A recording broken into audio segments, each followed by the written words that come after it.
there are people that attended these conferences at GSIC over the last 3 years that have regained memories, just as you mentioned, Leslie. They were triggered into remembering certain things. So definitely there are star seeds that are here purposely for this.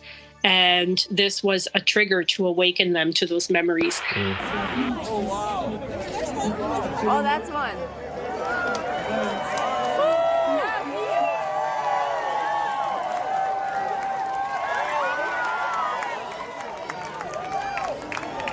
Oh, that's wild. A triangle just passed by. Triangle shape. Have you seen it? And it disappeared now.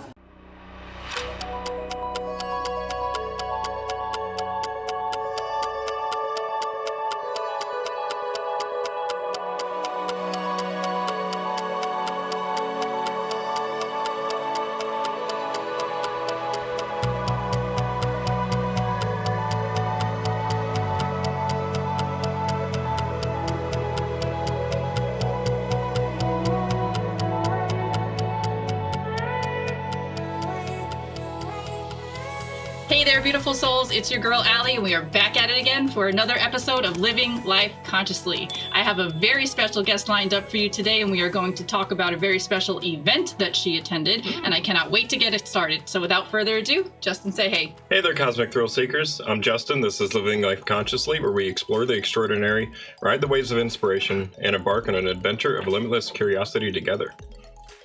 And I'm your co-host, Leslie, also known as Light Being Love, an eternal spiritual being having a temporary human experience.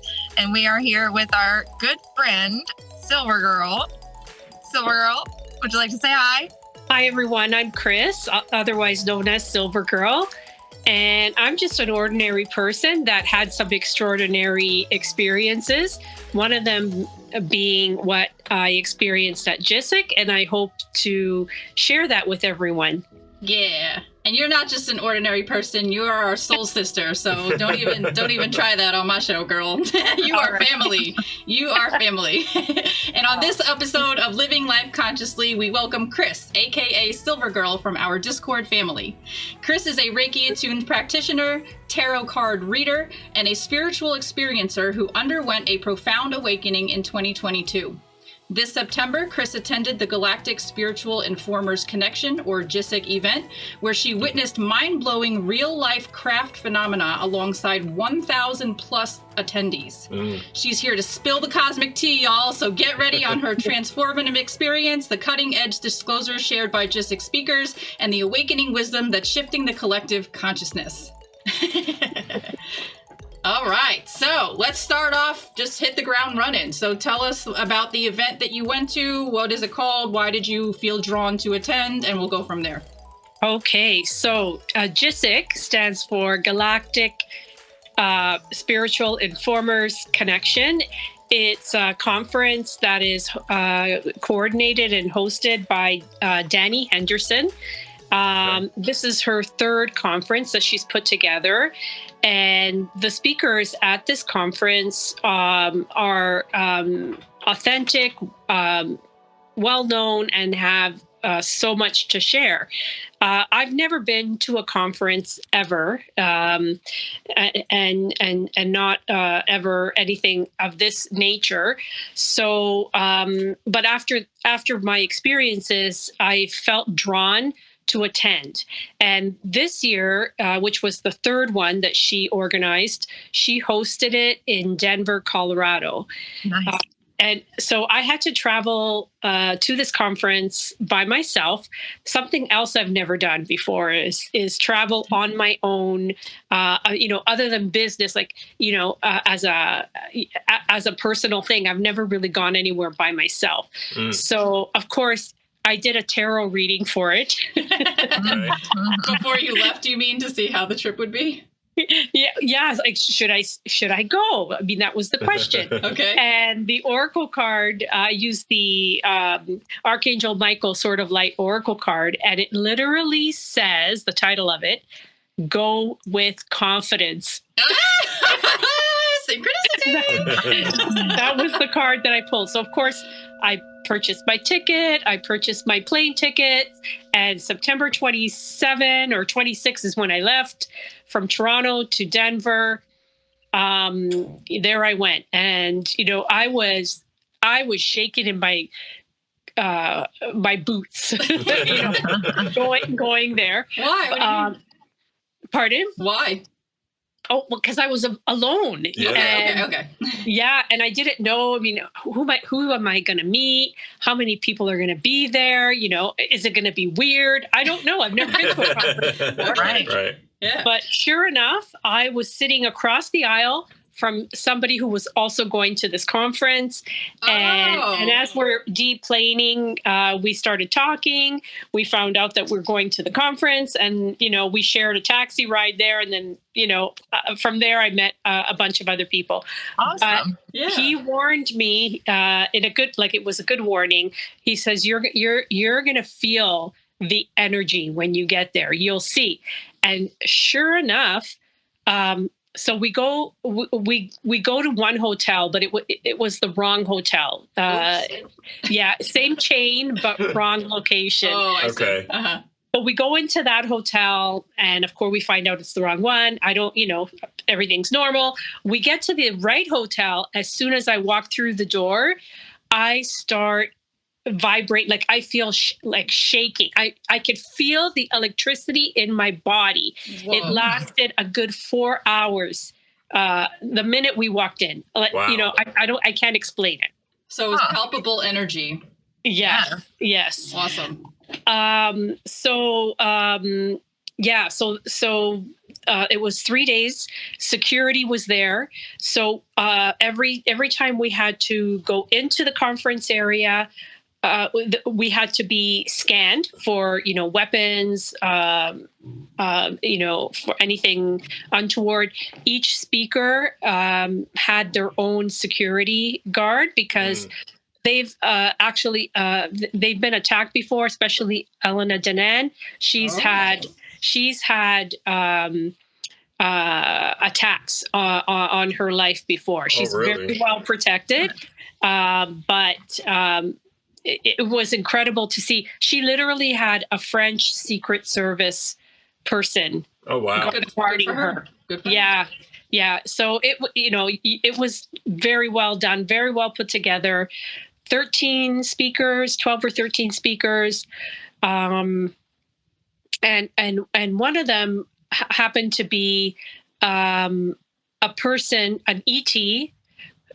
Who, as a baby, was brought here on Earth to be raised as human.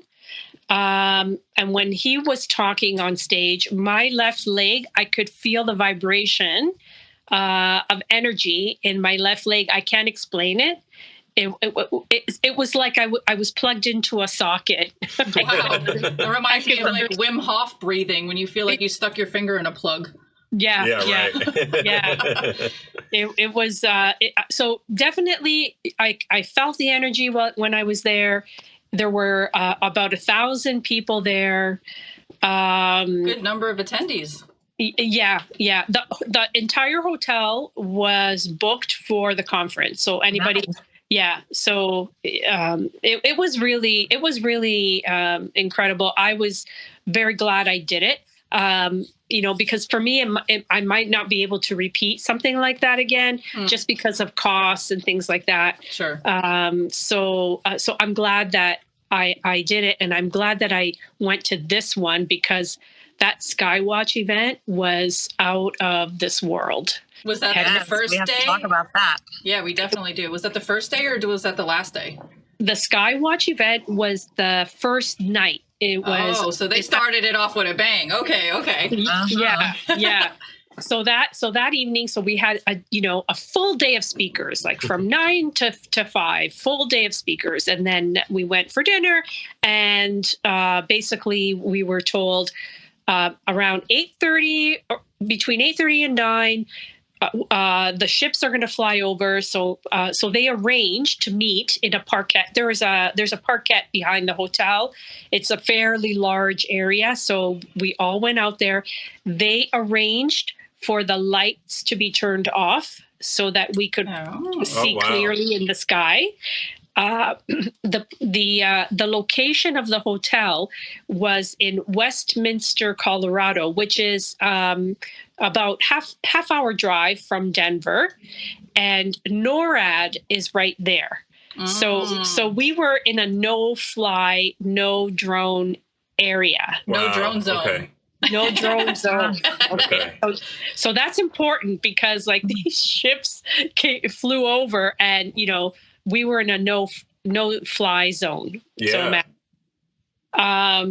So just as arranged, we're all standing there. We're all looking up at the sky, and after a few minutes, I clearly, no question, see the 3RTB. At the time, I didn't know that it was a 3RTB, but it was triangular in shape, and the lights were like almost like a glow in the dark type of light, not like a bright light that you would see on an airplane. But you could see the outline of the triangular ship, and you could see the three circular lights that were at each end, and I saw it come right by, smooth, no sound, complete silence. So I saw it, and when I saw it, I yelled out, triangle, triangle. And then the people around me started seeing it too. There were so many people that you could hear the people far away screaming as well because they saw it. So everybody was screaming, hooting and hollering, and I saw the video. I know what you're talking about. Yeah. Yeah. It's like there's no mistaking that it was a craft. So we gotta put the video in. Yeah. I'm gonna edit it in. Yeah. Are those more birds?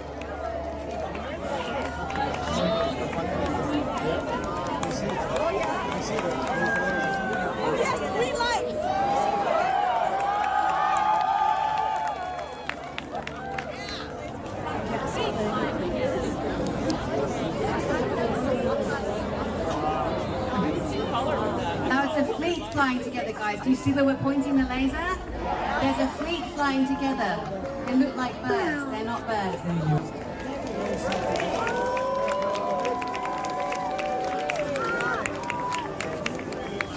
And then there's that one. Oh, shit. What is that? It's a bird.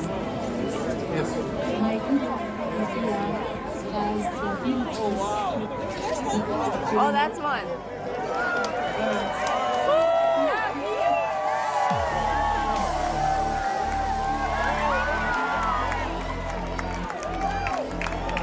Oh, that's wild. A triangle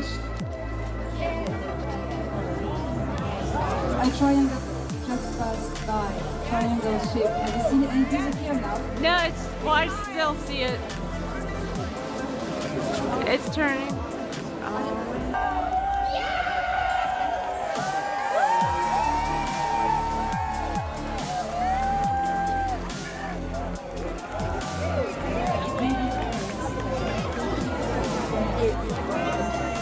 Where are they?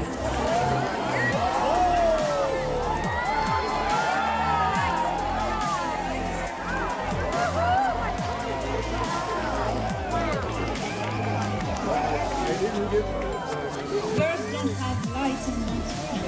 Flashlights, so.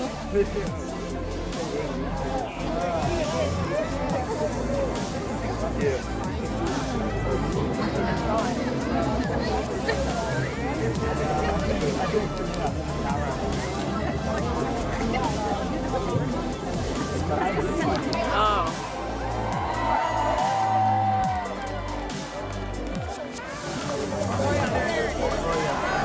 Oh my God, that's not birds. You see them on the right? Woo. They're flashing their lights. That's a real show.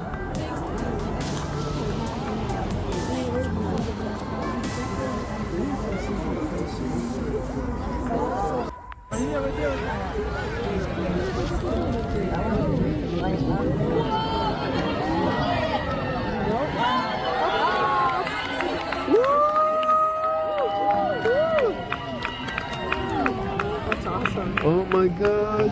Interesting characters, but some of them are all hidden. I wonder why you all want to dress always the same. With the same hats and the same coats.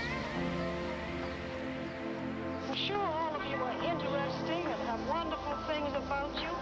But looking at you in the street,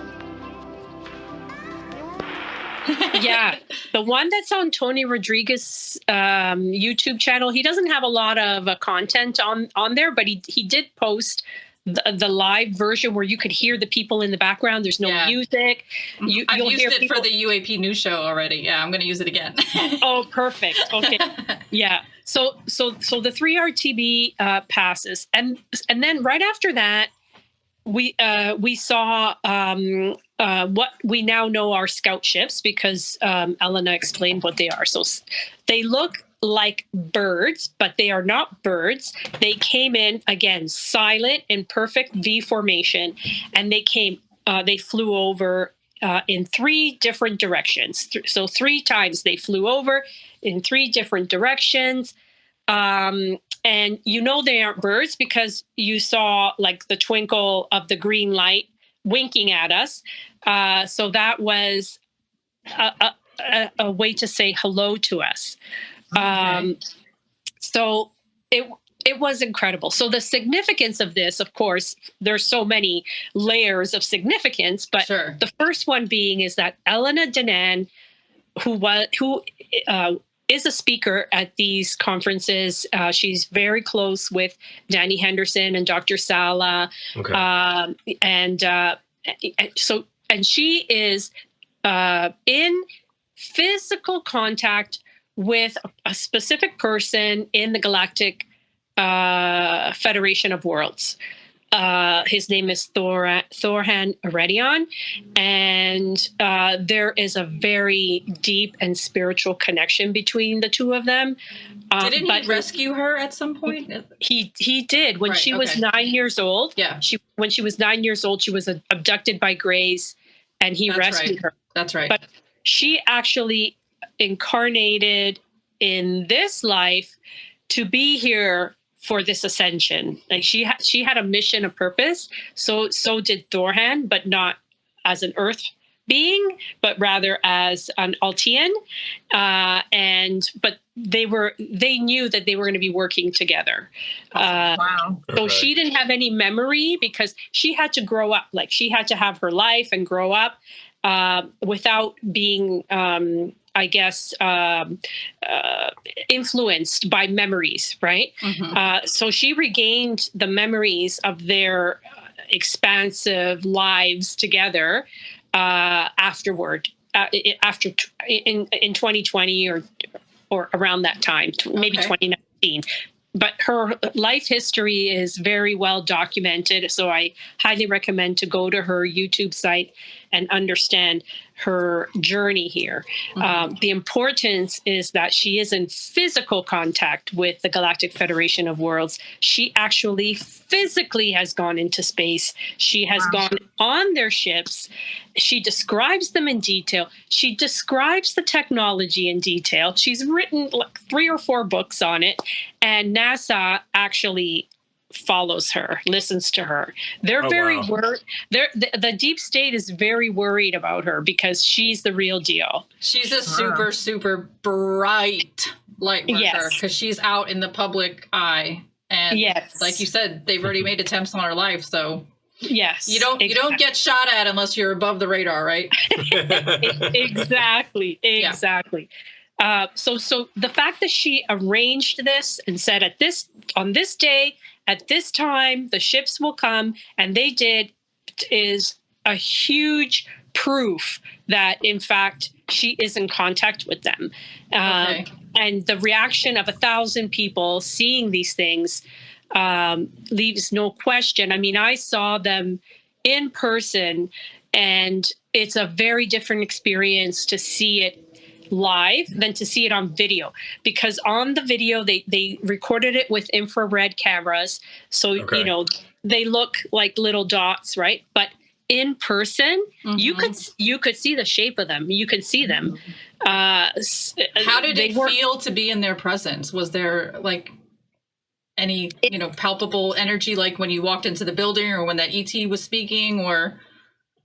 I didn't have an energetic kind of connection. It was excitement and awe at actually physically seeing these ships. I was wondering if everybody that was out there saw them, or were some people not able to see them, or did everyone?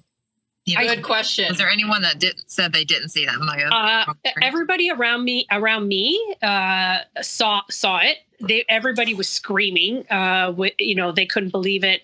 I didn't really talk to anybody that said I didn't see anything.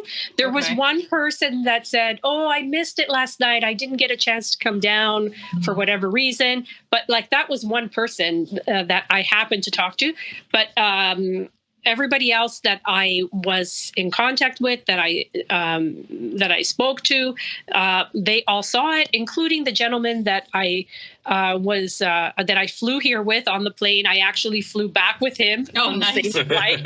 Yeah, he was with me. That makes me think like spirit connection, like your guides like helped you out with that because of your concern. They knew how nervous I was, and they put this guy in my paths to put me at ease, to let me know, okay, this is what's going to happen. This is how you're going to feel. They gave you a conference buddy. Yeah. Exactly. Yeah. So and then even bring you back home. It was crazy. I have a burning question. Yes. And I feel like this question is stemming from the fact that we all do and have been doing CE5s together for bless you. Oh, excuse me. Sorry. For over 2 years now. So my question comes from, you said that Elena said we're going to go outside at this date at this time and you're going to see stuff.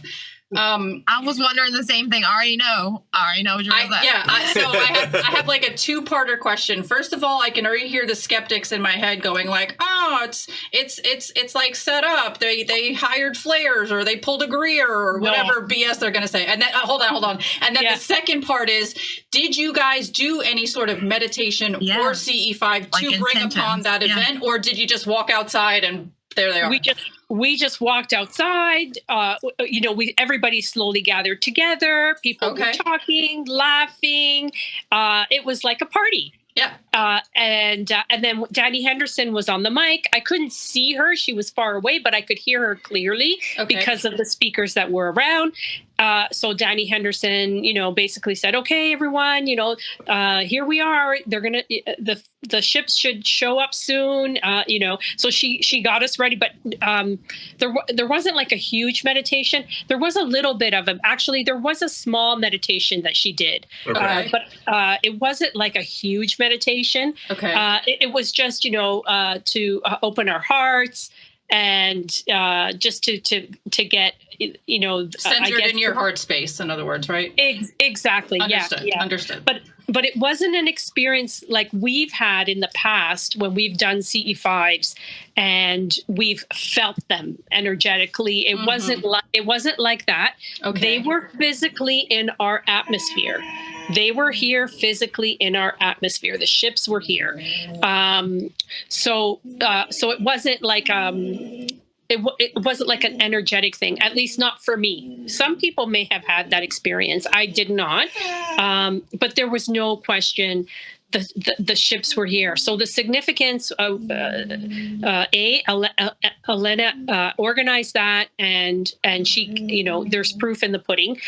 She also told us that Thorhan wanted to thank Dani Henderson for doing these conferences because this is the path to disclosure, to getting people ready for disclosure. So she's doing, her huge. He wanted to thank her for this huge effort, and he agreed to arrange this through Elena.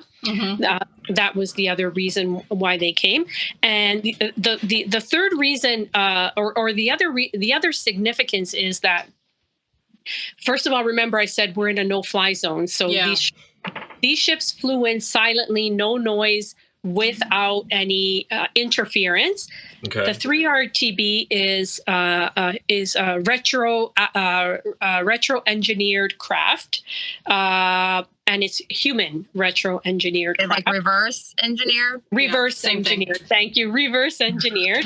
So there is evidence that humans are already in space. They already have the technology. They already know how to create anti-gravitational propulsion. We saw it right there. Like, there's no freaking question. Yeah. And I wanted to say the other significant factor about all of this is that there's evidence that we have a faction of white hats that are working directly with ETs, namely the Galactic Federation of Worlds. We are already working together. Is that the Earth Alliance? The Earth Alliance is the human part of it. I'm confused. And there are multiple nations. Right now, I don't think China is part of that. China has refused to sign the Artemis Accords, but a bunch of other nations have signed on to the Artemis Accords. They are part of the Earth Alliance. The origin of the Earth Alliance, if you follow Secret Space program, is Solar Warden. I am obsessed with the Secret Space program, and everybody scoffs at it or doesn't know about it. I'm like, oh my God, you have to know this stuff. Yeah, for sure. The Secret Space program is no longer so secret. Good. Yeah. Yo, January 2025 is going to be a mind-blowing banger for everybody. I'm just throwing that out there. Yeah, I believe it 100%. It's already started for me. But Solar Warden was the origins of the human involvement in space, and they've done rescue missions for human trafficking, especially children, both on and off planet. So just so you guys are aware, I mean, there's so much information there. Some people's minds are being like, what the heck, either blown or they're like totally like thinking, oh, no way. But it's time. This stuff is, Go watch Chris Lato's interview with Michael Herrera. Yeah. Just saying. Yeah. He just re-aired his 2-part thing, and they talk about a lot of these same things. Mm-hmm. Well, he's doing that in preparation for Ross Coulhart's interview that's going to be coming out. By this point, so the people watching this episode, the Ross Coulhart interview was probably already out. Yeah, it should be already out. So I realized that this is a very huge pill to swallow for some people, but it's time. And there is a plan in effect that Elena has already shared with us, communicated with us. The plan is to increase sightings of these ships so that normal people, not like me, but people who, don't think about ETs or space, they start seeing craft so that it's happening. Oh my gosh. Yes. So they become normalized. They're everywhere. Yeah. And so, when I shared the experience with my sisters, I had to tell them, yes, there is an Earth Alliance. Yes, we are already in space. We've already populated the moon. We've already populated Mars. Ceres. We're already out there. So there's a lot of people on Earth right now who are just straight up not going to accept that. They're going to be like, what do you mean there's already colonies of people living in space? Bullshit. Meanwhile. Yeah, I know. It's true. It's true.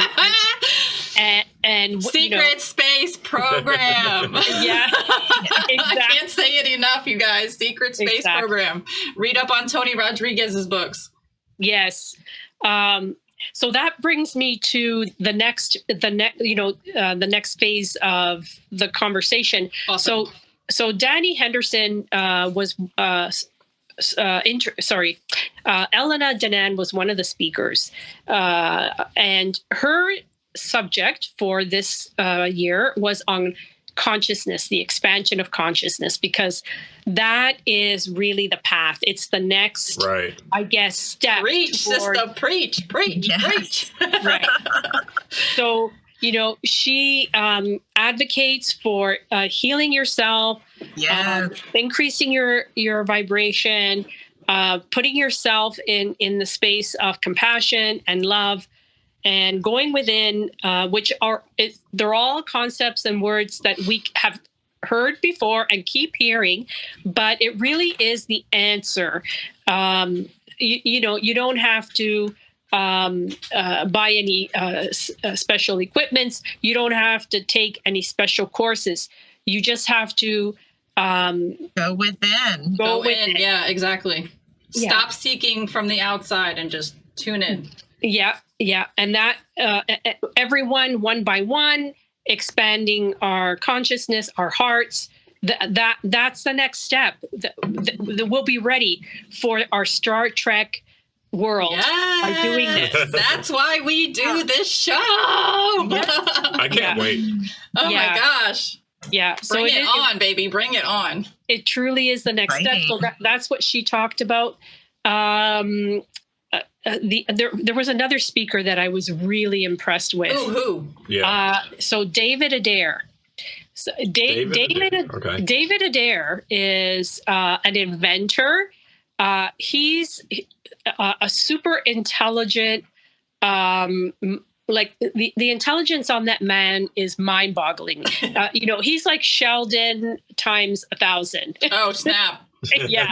Sheldon on steroids. Woo! Sheldon on steroids. So if you hear his life story, it's fascinating. I highly recommend that you go and listen to his story through he was interviewed by Dr. Sala. There's 4 parts.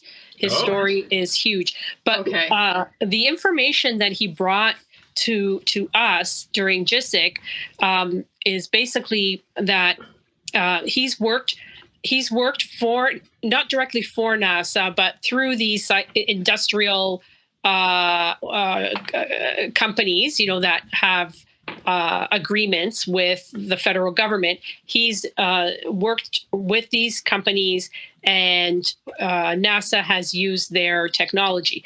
So one of the things that he created was a rocket that he then had to destroy because they wanted to weaponize this rocket. And we're talking like the 60s or the 70s. Right. We're talking like he was a young kid. Like he was 12 years old when he first created his rocket. So silly humans always trying to weaponize everything. For fuck's sake. Exactly. So David Adair is, a truly kind, intelligent, and humble man, and all the work he's done has always been for the good of humanity. He's created things like the diaper. The laptop was one of his creations. Yeah, is this an old man? What's going on there? Yeah, Leslie's like diapers. I'm like envisioning like a young Sheldon. Yeah, he's not. Yeah, he was born. I think he was born in the late 40s or the early 50s. I don't know exactly, but he is an older man. But he says he has over 1,000 patents for all the things he invented. Oh, wow. But he was so cool. Yeah. But some of the things that could have really helped us, he was always stymied. What Greer talks about. Yes, it happens. Oh my gosh. They see those 0 point energy technologies and they go, oh, let me snatch the patent for that. Not so that the people can have it and so it could be manufactured, but so they could stick it on a shelf so no one sees it and it doesn't see the daylight. Exactly. Yeah. So David Adair has definitely experienced this directly. And so now he's at the point where he's financially, what he said was, he's financially independent, that he doesn't need NASA anymore to do these things.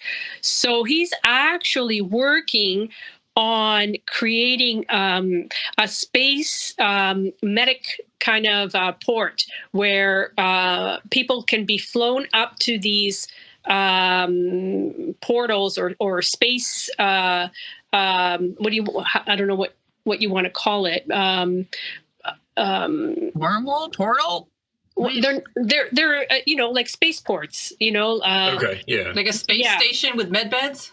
Exactly, space station with med beds. Oh, okay. So that he can provide healing for people. So one of This makes me think of the astronaut stuck in space right now. Like she. Oh my God, I know.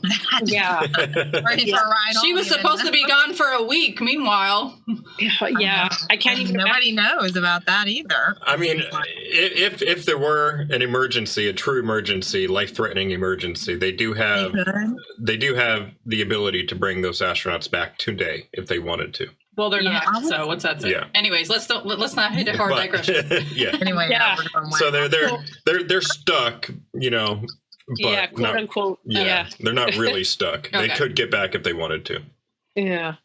So one of the things he shared with us is that back in the 70s, maybe the early 80s, I can't remember the exact decade, but it was discovered that through accident that healing in space for us happens quickly.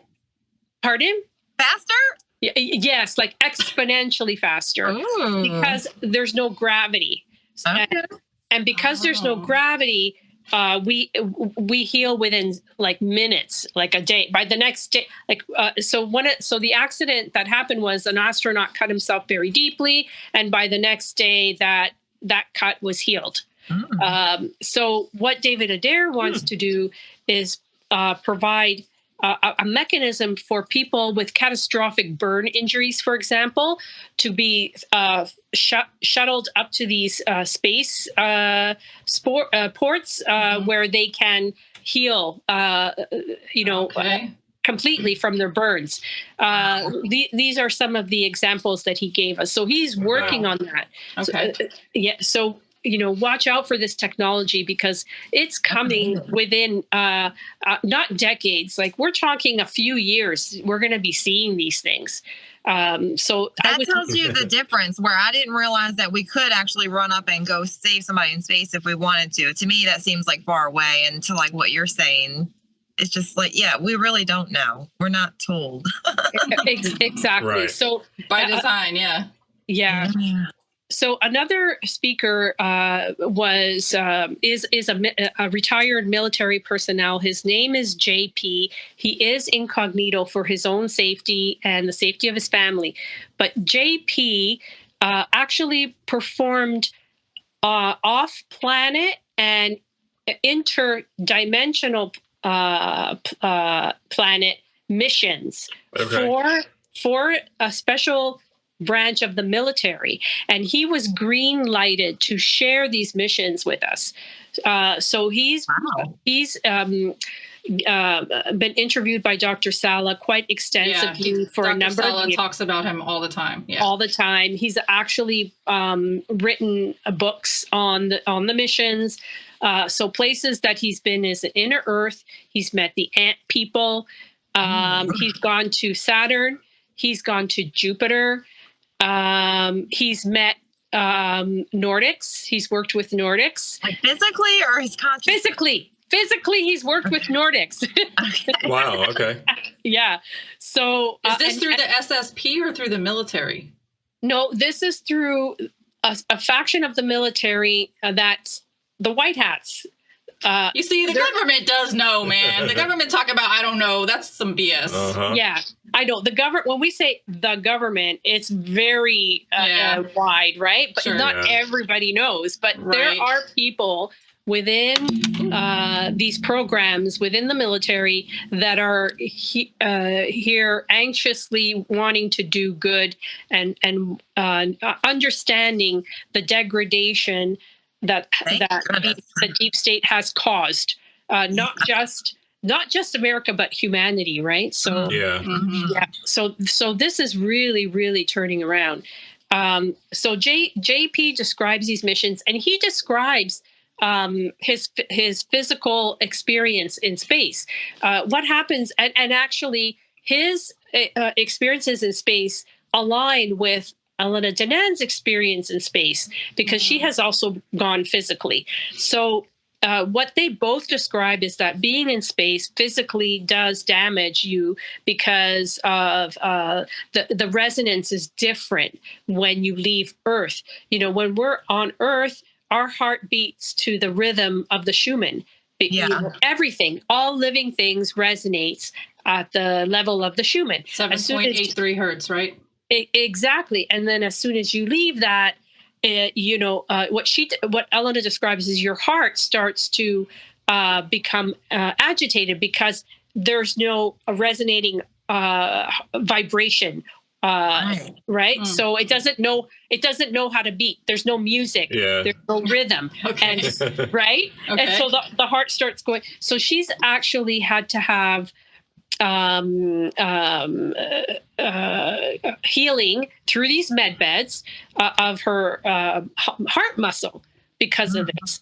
And JP also has required some physical healing around the degradation of his body through these off-planet missions. So he's now retired because of this, but he's still in contact and will be contacted for special missions on and off. But he's not on active duty anymore. Okay. But yeah, so his description of these various missions that he's gone to, very interesting. And again, if you go to Dr. Sala's channel, you can find all the interviews that he's given to JP. JP has provided him with pictures as well. Okay. Of craft and of things, that he is allowed to share. And those pictures have been shared on YouTube, but I believe they're also in his books. Okay. So if you were interested in that, you could go deeper into that. But he was a speaker there, and then of course. Maybe you should share the links for that, Allie. I'm sure you would already, but you should. I will mention that. So that yes, you can definitely check it out. Yeah. And who else? Who else was? Tell me about Tony.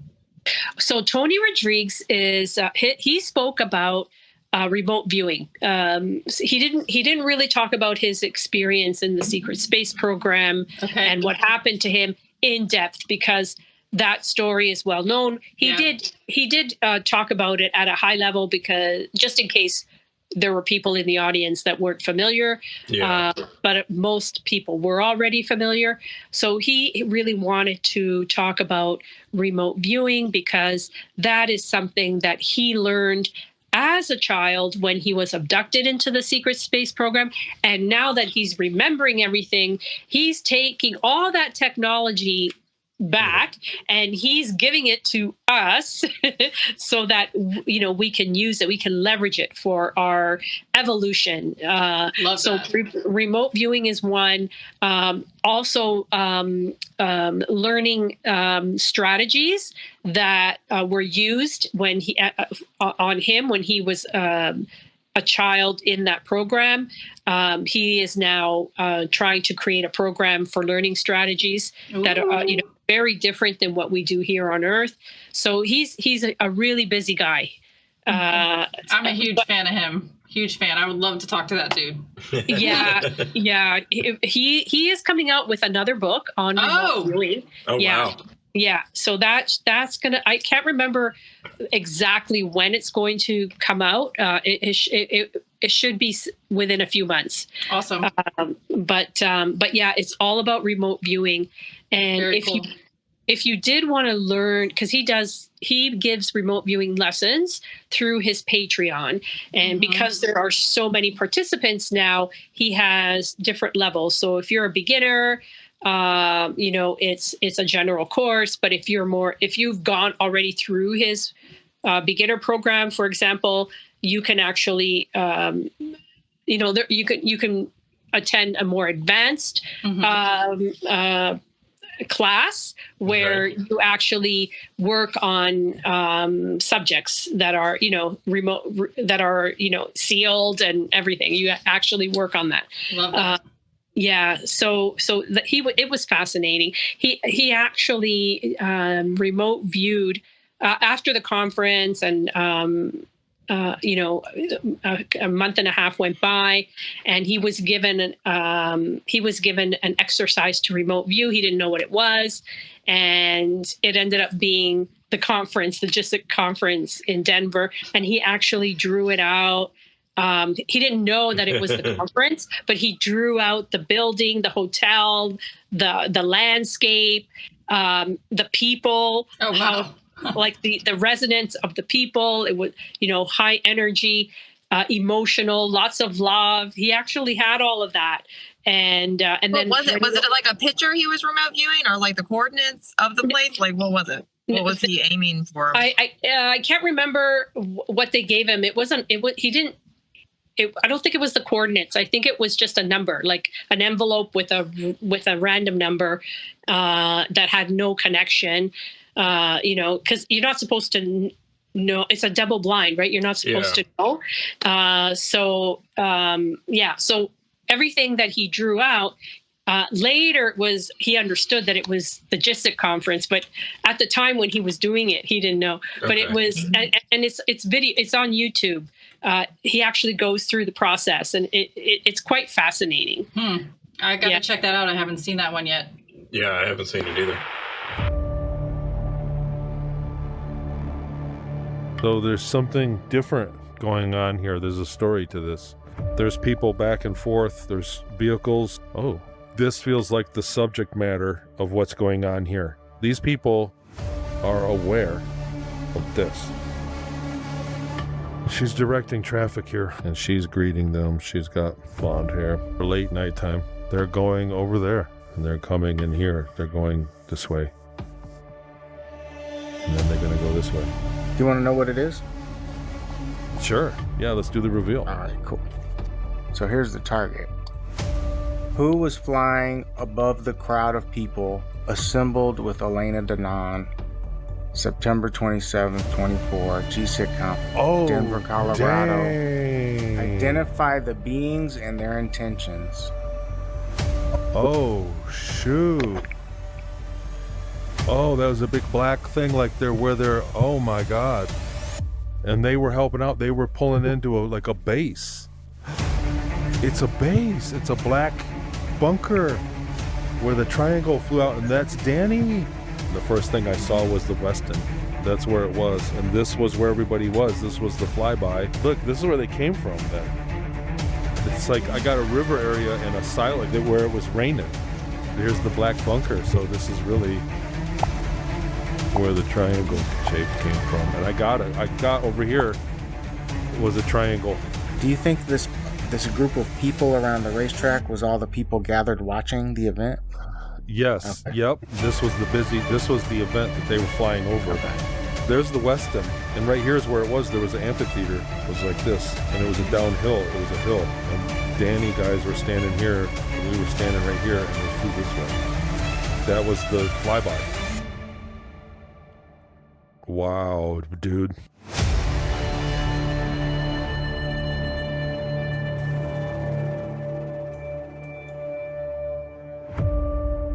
Good job, man. Not bad. Boom, fist bump. That was cool, bro. What else? Dr. Lee Merritt was another speaker. She was the chief Navy surgeon for the United States Navy at one point. And then because she spoke out against COVID, she retired, let's just say. Retired, yeah. Probably. Yeah, so sorry, and I shouldn't have said that. You can bleep me. Oh, okay. So you don't get banned on YouTube. Oh, it's all right. Yeah. Okay. I understand what you're saying. Uh-huh. Yeah.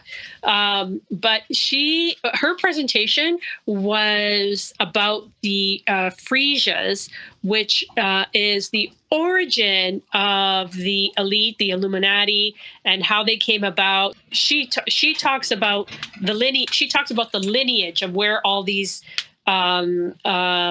people came from. They're called the Frisias, if I'm not mistaken. I'm probably mispronouncing it. It's okay. But one of the icons is a red cap that you would see on, Papa Smurf has that red cap. Mm-hmm. So that's one of the icons, the symbols of these this group. This Oh my God, I just recently saw something about that somewhere. Yeah. It's very interesting because it's in everywhere. It's even in some of France's revolution of the 1770s. They went through a revolution, and they're wearing that cap. And symbolism, man, symbolism is everywhere. Yeah. So she showed us the breadcrumbs of the symbolism of this group and how it all came to be, and why how Putin and Ukraine fit into all of that, because they that whole area was taken over by this group. She was going so fast. I was trying to take notes, but it was like a history lesson, that was like going at 10,000 miles an hour. So I couldn't write everything fast enough. But her speech will be available, as well as everybody else's. Dani Henderson will make those available. I don't know if it's at a reduced cost or if it's going to be available for free. You will have to check out Dani Henderson's YouTube channel if you want to listen to that.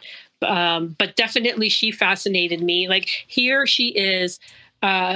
She was the Surgeon General, Chief General of the Navy, for God's sake. Like, this is not somebody who's like a weirdo or this is somebody with credentials, like major credentials in the military, for God's sake. And she's saying there's something not right here. She's right. She recognized she's kind of like being a whistleblower almost. Exactly. Yeah.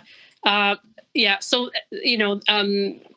the other speakers, other than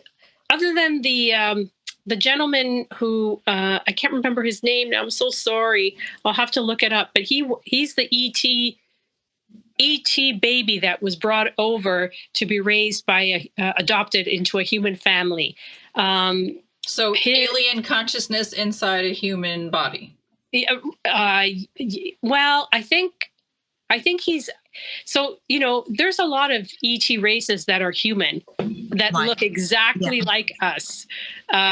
So I'm not sure if his physical body is human, or if it's just one of the ETs that look like humans. Exactly. Understood. Yeah. Okay. I want to see a picture of this guy. We're gonna have to edit in his name as we're doing this. Yeah. I'll send you the link. Okay. I'll find it and send you the link. The name escapes me right now, but his story is fascinating. Not only was he contacted as a young boy by his original Galactic family, but they stayed with him as he grew up so that he would be okay, because he couldn't. There were a lot of negative experiences. Humans aren't nice to each other, and he deeply felt that growing up.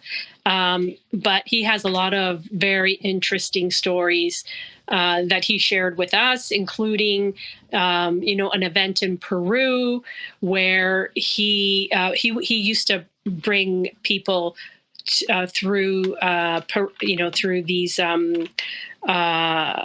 sites in Peru. And there was one area in Peru where it's high up on a mountain, and it's a portal. And if you chant the right frequencies, you actually go through the portal. And Is this Matthias de Stefano? No, it's not. But Matthias de Stefano probably knows about it. Okay. I'm like, wait a minute. I feel like I've heard this story before. I was trying to pinpoint the name. It's not him though. Okay. Is it up near Machu Picchu? Yes, it is. Okay. Yes. Right. I'll find the details. Okay. But he went and did the chants, and went through the portal. He actually disappeared. His wife was there and saw him disappear. And he described his psychedelic experience inside this interdimension. He made his. There was a voice that he corresponded with, that he could hear, and communicate telepathically with, and then that voice guided him out, and he managed to get out. And his wife was very grateful. I'm sure. That he appeared again, but he didn't want to disclose the exact nature of the chants, because if you don't know what you're doing and you go up there and you do these chants and disappear, you might never come out. Right. Yeah. What was his intention for doing that? Like, did he have like a mission? Was he trying to like reintegrate ley lines, or what was his purpose? He came across a very mystical person who told him about this place and warned him about it. But of course, the warning kind of is the trigger for him to want to go. Intrigued him even more, sure. Right. So it was a pure. He really just wanted to experience it. But his purpose, his overall mission, he said, in this reincarnation, is to be here and witness the awakening of humans. That's because he's done this before.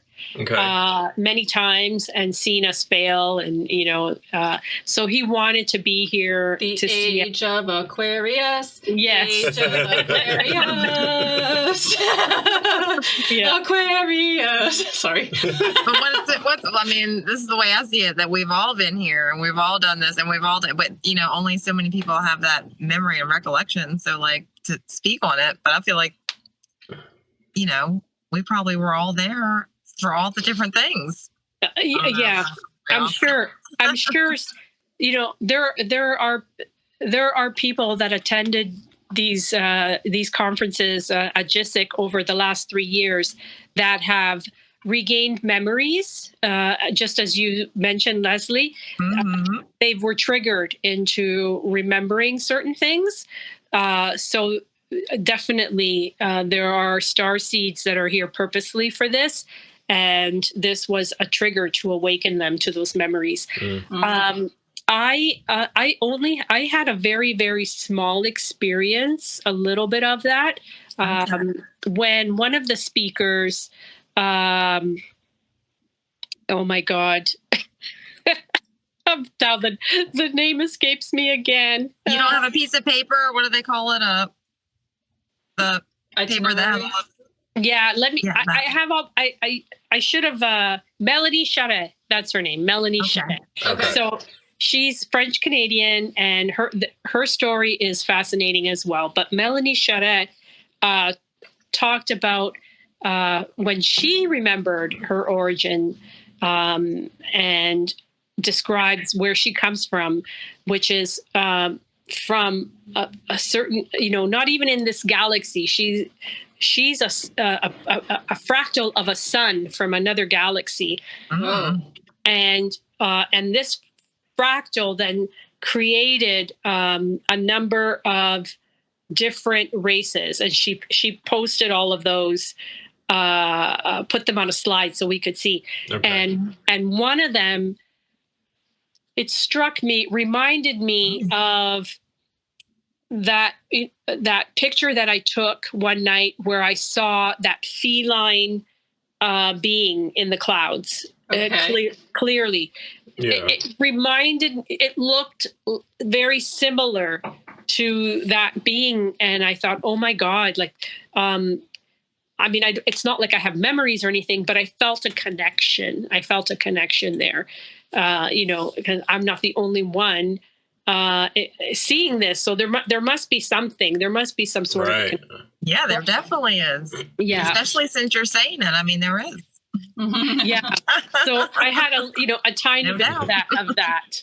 But there are people there that they go into full blown memories. So they're probably their missions as starseeds must be very, very specific and unique, and they may be here for the first time. I don't know. I think I've been here many times. I feel like I'm Earth origin. I don't feel like I'm a starseed, but I feel like I have a connection. Definitely. Yeah. Awesome. I mean, since that pull is there for you, I mean, you know what I mean? There's something. Yeah. Sure. Yeah. Collectively that you're connected to. I mean, that's just my feeling. But I was watching some QHHT like interviews. I don't know. I think I posted one on the Discord, but it's just a synchronicity because it's talking about past lives and all this. And you were just talking about your dogs, Allie, and everything. But they discussed. I mean, obviously, the past life thing is a thing, and there are, extraterrestrials involved in all this stuff too. You know what I mean? It's not just past lives on Earth. There's like otherworldly beings and lives and planets and everything else that just goes on and on. But the dog, there was she wanted to do something for her dog that she had. It was having issues, so she asked the hypnotherapist. It was actually two hypnotherapist friends. So she asked her hypnotherapist friend to work on the dog through her, which was some just idea she had, and it hadn't been done, but it actually worked. But anyway, so she saw the past lives of the dog, and the dog wasn't always a dog, and they had past lives together, her and the dog, and one of the past lives were like they were ETs, you know what I mean? Like, so I mean, she saw multiple past lives, but anyway, the dog healed and was like way better after that, you know what I mean? Like, and it was through her doing the hypnosis. Wow. I mean, and I find that to be another synchronicity because Chris worked on my dog Gretchen, who's now passed. She did Reiki for Gretchen, and I always felt like Gretchen was my soul dog. Like, there are just certain dogs you that like definitely had past lives with her. That's what I'm saying. Like that me and that dog had a contract, and I can't wait for her to show back up because I fucking miss her. I know. I killed Allie, so Oh man, I miss her. This is her remembrance bracelet. I have not taken it off since she passed. Oh, yeah. I saw a picture of Gretchen and you. I think at the the picture that you posted with by the fish tank. Yeah. So there's something about the two of you. I don't know. I could feel your souls connecting in that picture. She lives in here. She lives in here.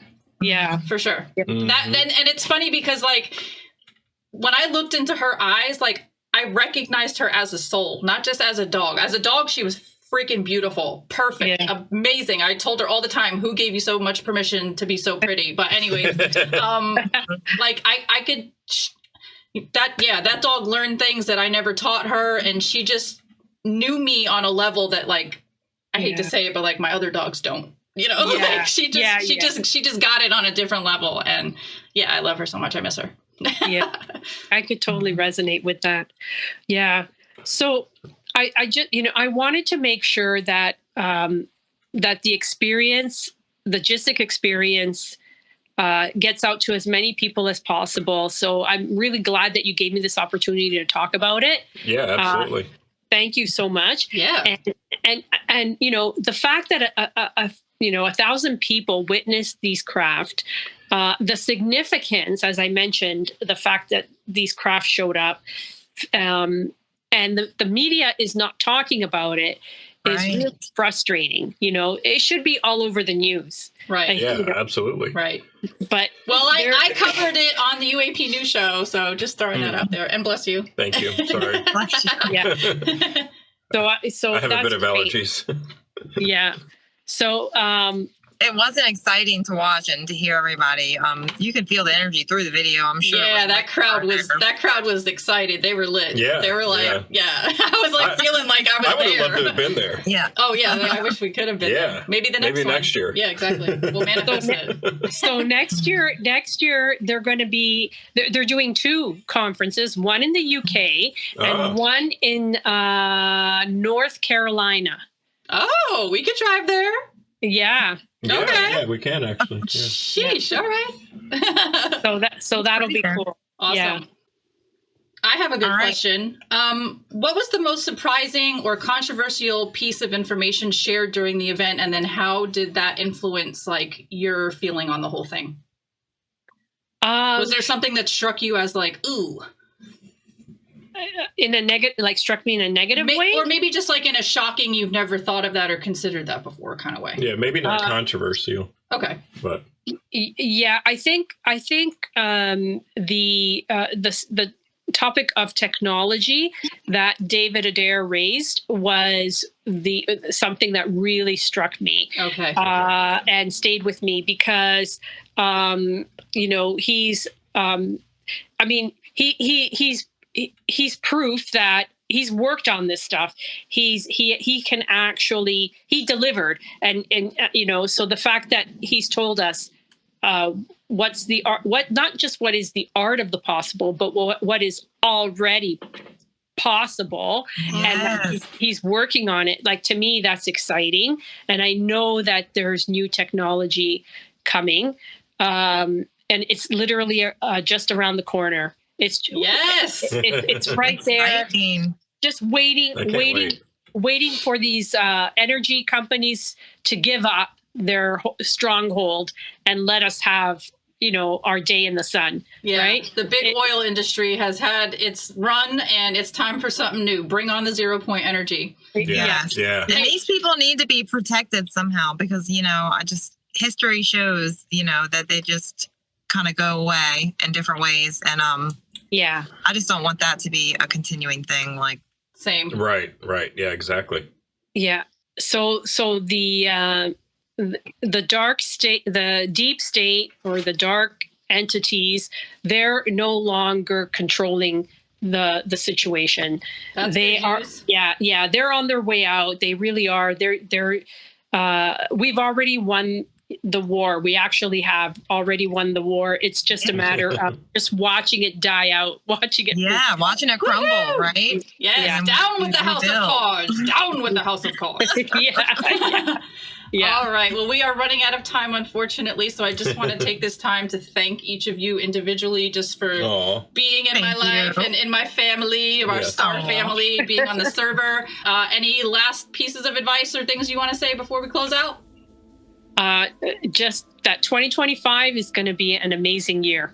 All right. Yeah. Here we go. Here we go. Yeah. All righty. Thank you guys so much. I love all of you individually and collectively. Yep, thank you. For our audience that's sticking around, thank you so much. I hope this blew your mind. Please do us a favor and smash that like button, click subscribe, ring our little notification bell, drop a lovely comment down below, and share this video with your family and friends to help us spread the good word. All right, everybody, let's do this one together. Y'all know much love, peace, and namaste, right? All right. All right, here we go. Here we go. Much love. Much love. Peace. And namaste. I love you all. I love you. Bye. Okay, bye.